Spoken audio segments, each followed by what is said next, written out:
Dear friends and colleagues, welcome to the 11th edition of the FNR Awards Ceremony. It has been said many times, the FNR has turned 20. We have looked back at what we have achieved over these 20 years. Maybe we can also look forward a little bit about and ponder on the challenges that are ahead.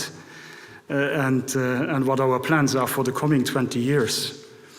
I think the megatrends that we are all aware of, digitization, the global shifts that will shape the way we live and work tomorrow, they will eventually also impact science and research. And I'm convinced that we will witness in the coming years profound changes in the way we do research, in the way that we fund research, in the way that we organize and structure research, and also in the way that we communicate about science and about research. Just a few examples of what may happen or what is already happening. Openness in science is a new paradigm. Currently, millions of research results, mostly funded by taxpayers' money, remain locked behind expensive paywalls.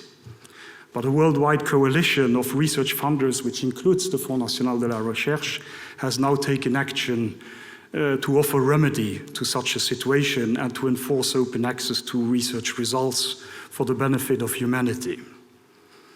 Much of academia remains stuck in somewhat outdated hierarchical structures, which rapidly become unattractive for the most talented and bright young people of the upcoming generation.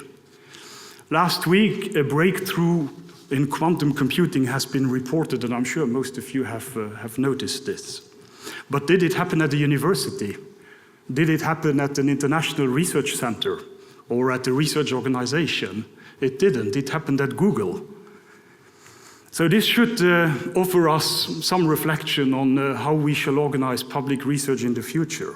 We must challenge ourselves why many of the most talented scientists find the work culture and environment at Google more attractive than at the public research system, in the public research system. Tonight, I'm particularly pleased that so many women are among the awardees, and you will discover them in a moment. However, this should not mask the fact that there is a large gender gap in research and science, and also, unfortunately, in Luxembourg.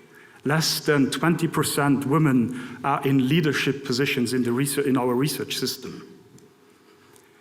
But I'm glad to say that last week, in our meeting between CEOs of research organizations and research centers and university, we have decided that we would launch a national plan to improve the gender balance in our research system.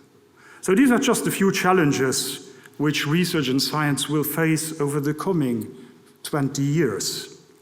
But where there are challenges, there are opportunities. And I'm an eternal optimist, so I prefer to seize the opportunities.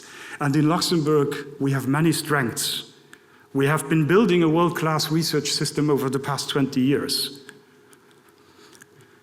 And research continues to be one of the top priorities of the government. And I commend the minister and his friends in government, his colleagues in the government, that they put research, higher education and innovation so high on the agenda, and that we can benefit from such generous budgets and funding.